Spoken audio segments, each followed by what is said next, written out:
Les Diables Rouges de moins de 20 ans débutent la compétition que l'Égypte abrite en affrontant ce lundi les Bright Stars du Soudan du Sud qui participent à la compétition pour la première fois de leur histoire. Les deux formations sont logées dans le même groupe B que les Crânes de l'Ouganda et les Fauves du Bas-Ubangi de la République centrafricaine. Les Congolais, champions d'Afrique en 2007, retrouvent la Coupe d'Afrique des Nations après leur dernière participation en 2015 et veulent frapper un grand coup.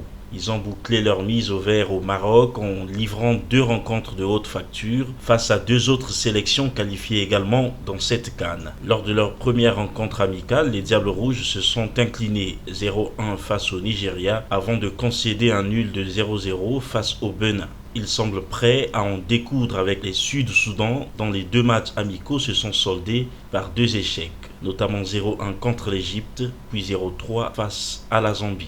Le premier match s'annonce capital pour les Diables Rouges du Congo dans cette compétition créée depuis 1979 par la Confédération africaine de football et se tient tous les 2 ans. Après le Sud-Soudan, les Diables Rouges croiseront le 23 février les Crânes de l'Ouganda avant d'affronter les Fauves du Bas-Ubangi le 26 du même mois pour le dernier match de la phase de poule.